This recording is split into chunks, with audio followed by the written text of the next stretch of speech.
If you are finally seeing the light at the end of the tunnel and retirement is just around the corner, you've no doubt heard the term required minimum distribution. But what exactly does that mean? How will it affect your retirement? Greg is back, joined by Kristen Taylor, who's the vice president of Legacy Retirement Group. All right, guys, this is probably something that everybody that's getting ready to retire says, okay, what does this mean for me, right? Yes. Okay, so RMDs is what they are kind of known as in this world.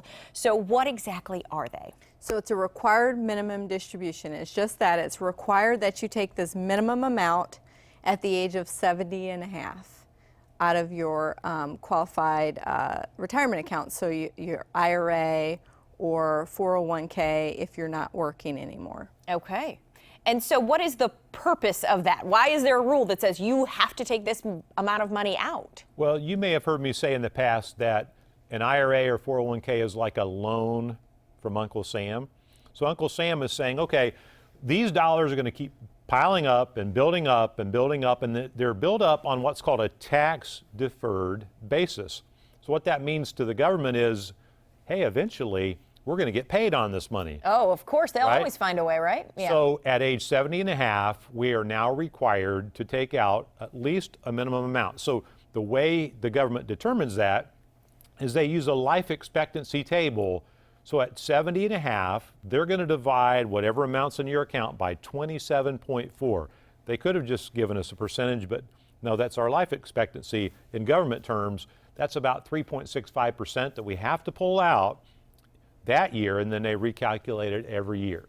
Now, is there a penalty if you say, hey, I'm not going to do this? I'm guessing there is, because if the government's Yes. forcing you to, right, they're going to want some money if you don't do it. So you're going to want to take that money out by December 31st in the year which you turn 70 and a half, or on the first year, first distribution you take, you can wait till April 15th. So what you want to do is take that amount when you're required, because if you don't, the penalty is 50% of the amount you should have taken out. Right. Wow. Hence the word required. Yes. That's a 50% tax if we don't take it out. So folks, you don't want to make a mistake.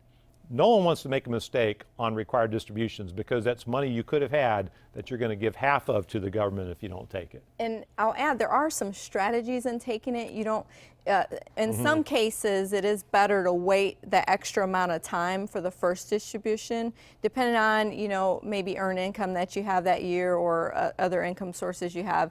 It may make sense to wait and take it to that kind of extended Right, until deadline April for the following first year. Okay. But, so there's strategies there, and we just kind of look at where you're at income-wise to help you decipher that. Yeah. So what is the one takeaway? Do you want people to realize that you have to do this, that they need to put this into their whole plan when it comes to retirement? Yes, and then, you know, there are those people that saved and saved and saved, and they just can't spend. Or they just don't feel I don't like, have that problem, so I don't know those people, but okay, they're out there. That's our generation. Right. So a lot of times, once they get that required distribution, now what do I do with it?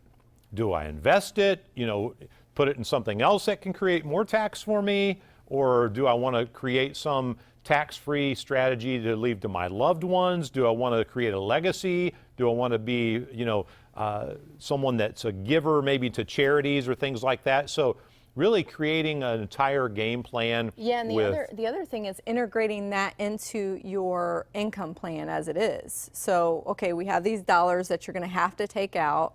So how do we incorporate that into the other income needs that you may have in the future? So we look at all those things together to come up with a plan for your income. That's true, because one of the things that people don't think of, if you saved a sizable IRA or 401k, literally by the time you're in your upper 70s, you could have over $100,000 a year of required minimum distributions. That creates now a whole nother tax situation for you.